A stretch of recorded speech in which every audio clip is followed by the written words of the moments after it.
అప్పుడైపోయింది మిటి చల్లగా అయిపోయింది ఇది చల్లగానే అయిపోయింది. నీకేమీ ఇది చల్లారట్లేదు త్వరగా తాగడానికి నేను అనుకుంటున్నాను. మీకు టీ చల్లారిపోయిందా? ఎంత వేడిగా తాగేస్తారండి బాబు. అది చెప్తుంది నాకు రిప్లై. చాలా మంచిదండి. చక్కగా వీడియో ఆన్ చేసామని బదులుగా నేనున్నాను అంటే కుక్క రొక్కో అని వస్తుంది.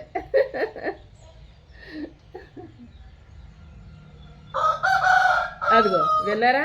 గుడ్ మార్నింగ్ అంట మీ అందరికీ. చెప్పండి మీరు కూడా గుడ్ మార్నింగ్.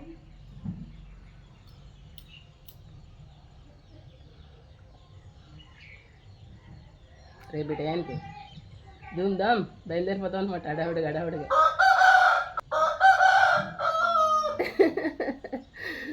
ఓకే ఫ్రెండ్స్, రేపు ఈ టైంకి శ్రీశైలం వెళ్ళడానికి బయలుదేరిపోదాం అని అనుకుంటున్నాం. మరి ఏ టైం అవుతుంది చూడాలి. మనం అనుకోవడమే ఉందిలేండి, ఏమైనా అనుకోగలం. కానీ అంటే కారు మందే అంటే రెంట్కి తెస్తున్నాడు. కానీ డ్రైవింగు మా వారికి వచ్చు, మా ప్రవీణ్ కూడా బాగా డ్రైవ్ చేస్తాడనమాట. అలాగే మా తమ్ముడికి కూడా డ్రైవింగ్ వచ్చు. తమ్ముడు మరుదులు తమ్ముడు పిల్లలు కూడా వస్తున్నారనమాట. అందరూ కలిసి రేపు మార్నింగ్ బయలుదేరుతాం. ఎల్లుండు 17న దర్శనం చేసుకునేలాగా, పెళ్లి రోజున దర్శనం చేసుకునేలాగా ప్లాన్ చేసుకున్నాం అనమాట. ఎవ్రీ ఇయర్ అయితే మాకు ఇక్కడ చాలా వరకు కూడా మాకు అన్నవరం దగ్గర కదండి. అన్నవరం వీర వెంకట సత్యనారాయణ స్వామి వారి టెంపుల్కి వెళ్ళిపోతూ ఉంటారు ప్రతి ఒక్కళ్ళు కూడా. పెళ్లి రోజు అనగానే ముందే ప్లాన్ చేసుకుని తెల్లవారుజామున బయలుదేరే ప్రతి ఒక్కళ్ళు చాలా వరకు మ్యాక్సిమం 70% మా ఏరియాలో అన్నవరం వెళ్తారు. వెళ్ళి వ్రతం చేయించుకుని వస్తారన్నమాట అండి. మేము కూడా చేయించుకునే వాళ్ళం ఇదివరకు. ఈ మధ్య వెళ్ళట్లేదు.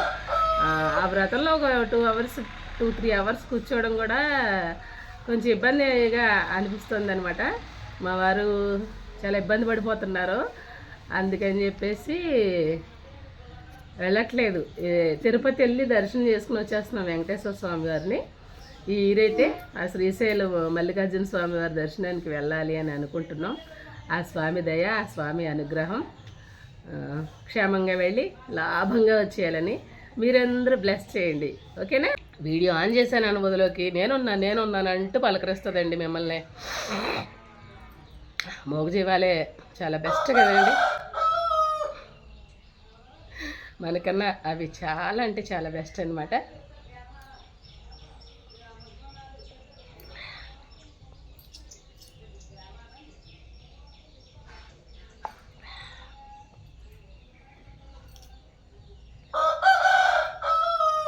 చాలమ్మా, చాలు విన్నారులే, చెప్పేస్తాను మా ఆడియన్స్కి నీ గురించి.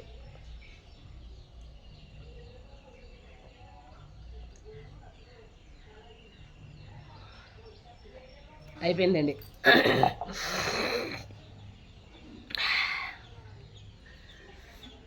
ఏం చెప్పాలబ్బా. నిన్న పవన్ సార్ మీటింగ్ చాలా బాగా జరిగింది కదా. అంగరంగ వైభవంగా జరిగింది. మాకు 10 కిలోమీటర్సే డిస్టెన్స్ అండి, పెద్ద డిస్టెన్స్ కాదు.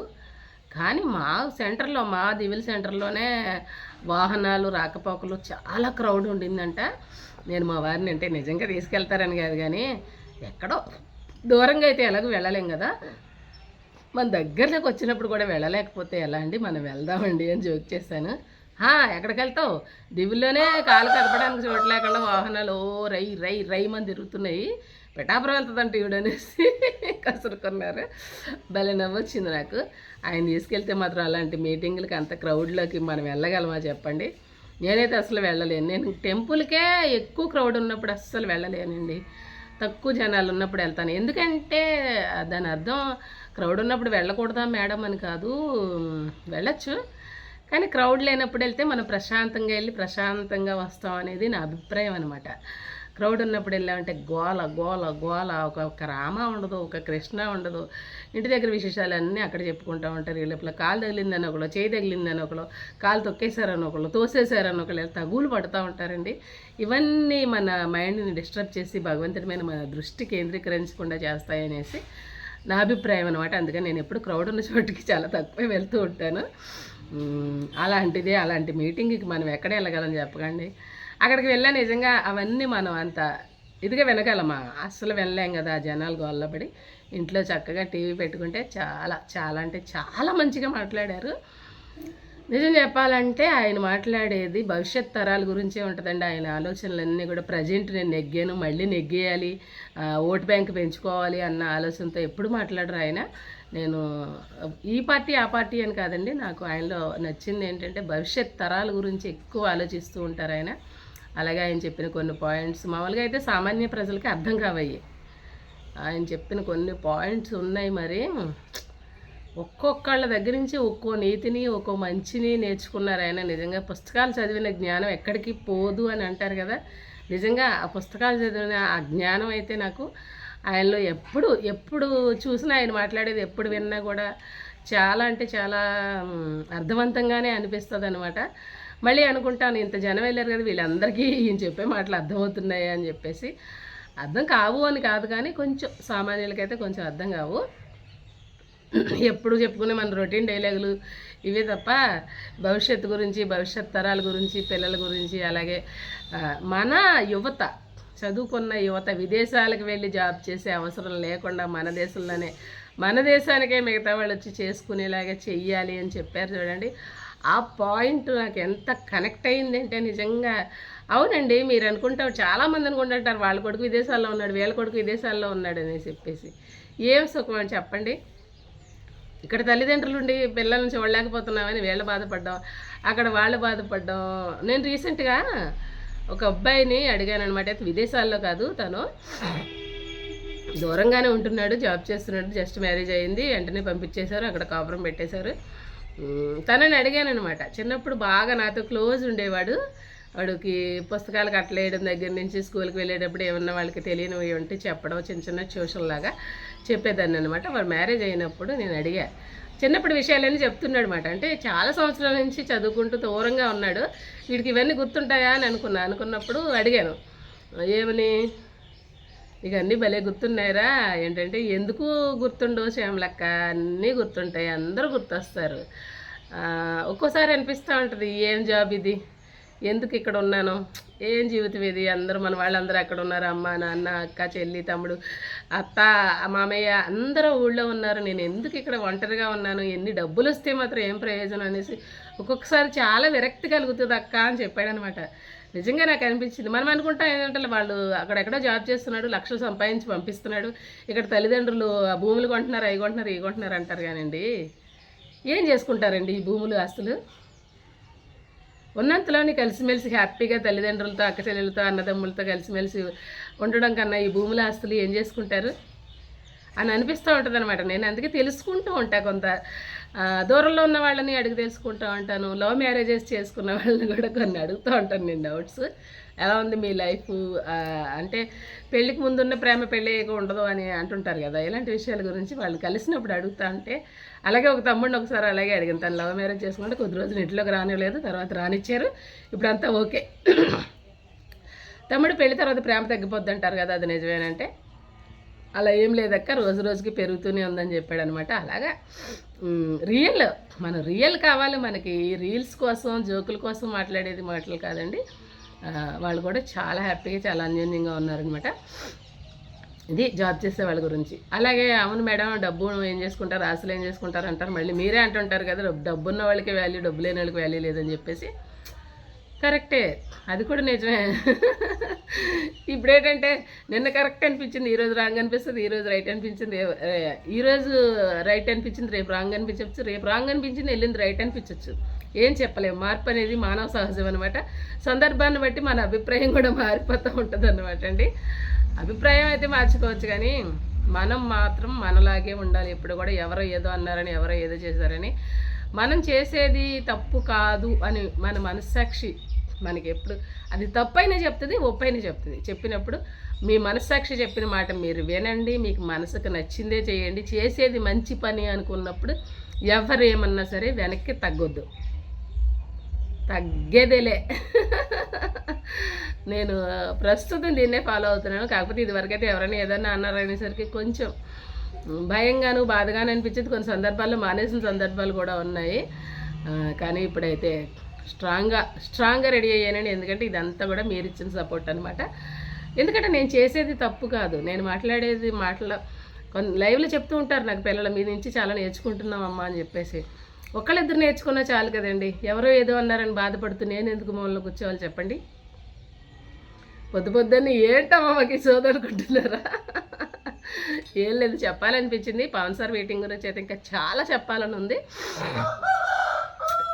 ఆయన గురించి మాట్లాడేంత స్థాయి మనకి లేదులేండి. అలాగే కుటుంబ వ్యవహారాల గురించి కూడా ఒక చిన్న మాట, సందర్భం వచ్చింది కాబట్టి, పవన్ సార్ని ఎత్తాను కాబట్టి సందర్భం వచ్చింది కాబట్టి చెప్తున్నానండి. మనకి అక్క చెల్లెళ్ళు అన్న తమ్ముళ్ళు ఉంటారు. మన చిన్నప్పటి నుంచి వాళ్ళతో కలిసి పెరుగుతాం, కొట్టుకుంటాం, తిట్టుకుంటాం, ఆడుకుంటాం. అప్పటికే ఆడికి ఎక్కువ పెట్టావు నాకు తక్కువ పెట్టావు అనేసి అమ్మ మీద పోట్లాడతాం, ఇన్ని చేస్తూ ఉంటాం. కానీ అది ఎక్కడి వరకు మనలో మనం కొట్టుకునేంత వరకే. కానీ బయటవాడు వచ్చి మన అన్ననో మన తమ్ముడినో మన అక్కనో చెల్లినో ఒక మాట అంటే మనం భరించలేం కదా, భరించకూడదు కూడా. భరించాడు అంటే వాడు నిజమైన అన్న కాదు, నిజమైన తమ్ముడు కాదు, నిజమైన అక్క కాదు, నిజమైన చెల్లి కాదు. బయట వాళ్ళు వచ్చి మన వాళ్ళని ఒక మాట అన్నారు అంటే ఇది నా అభిప్రాయం అనమాట అండి. అభిప్రాయం కాదు, అదే నిజం. ఎప్పుడైనా సరే అలాగే ఉండాలి. కుటుంబం అనేది అలా ఉన్నప్పుడే కుటుంబ వ్యవస్థ విచ్ఛిన్నం కాకుండా ఉంటుంది. మనమే వెళ్ళి ఏదో కుసిల్లి గుద్దలో దూరిందని సామెత చెప్తారు. అలాగే మనమే వెళ్ళి మన ఇంట్లో వాళ్ళ గురించి ఇంకొకరి దగ్గర మాట్లాడాము అంటే వాళ్ళు ఇంకో 4 వేస్తారండి దాని మీద. ఏమంటారు, ఇది నా ఆవేదన అనుకోండి, ఇంకేదైనా అనుకోండి. దీనికి ఒక చిన్న ఎగ్జాంపుల్ కూడా చెప్తాను నేను. రాజకీయం గురించి కాదు, ఒకళ్ళంటే ఇష్టం అని కాదు, ఒకళ్ళంటే ఇష్టం కాదని కాదు. అసలు రాజకీయాలకి నేను చాలా దూరం అనమాట. రాజకీయం గురించి కాదండి, నాకు జగన్మోహన్ రెడ్డి గారి మీద కూడా చాలా అభిమానం ఉండేది. ఆయన కూడా చిన్న వయసులో గొప్ప నాయకుడిగా ఎదిగాడు అని చెప్పేసి. అలాగే ఆ అభిమానం కూడా ఎక్కడి నుంచి వచ్చిందంటే రాజశేఖర రెడ్డి గారి నుంచి వచ్చింది.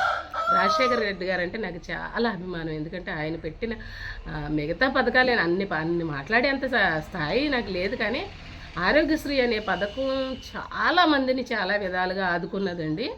నించున్న పళ్ళంగా లక్షలు కావాలి అంటే ఎలా వస్తాయి చెప్పండి? మాలాంటి సామాన్యుల దగ్గర చాలా కష్టమైపోతుంది. అలాగే ఇదివరకు జబ్బులు వేరు, ఇప్పుడు జబ్బులు వేరు. ప్రతి ఒక్కరికి కిడ్నీ స్టోన్స్ అని అదని ఇదని. అలాగే కిడ్నీ స్టోన్స్కి మా వారికి కూడా మేము ఆపరేషన్ చేయించాం, స్టంట్ వేయించాం. అప్పుడు ఆరోగ్యశ్రీ వర్తించింది. వెంటనే పెయిన్ వస్తుందని హాస్పిటల్ తీసుకెళ్తే స్టోన్ పెద్దదని ఆపరేషన్ చేసేయాలన్నారండి. అప్పటికప్పుడు డబ్బులు తేవాలంటే కష్టం అవుతుంది కదా. ఆరోగ్యశ్రీ ఉండడం వల్లే మనం ఈజీగా క్యూర్ అయ్యాం. అలాంటి వల్ల ఆయన అంటే నాకు చాలా అభిమానం అండి. అలాగే ఆయన నుంచి వచ్చిన అభిమానం ఆ ఫ్యామిలీ మీద, కుటుంబం మీద చాలా అంటే చాలా ఉండేది. కానీ నేను ఒకరోజు ఒక వీడియో చూశానమాట. చాలామంది చాలా రకాలుగా రాజకీయాల్లో తిట్టుకుంటూ ఉంటారు, అది వేరే విషయం. కానీ ఒక శ్రీరెడ్డి మీకు తెలిసే ఉంటుంది.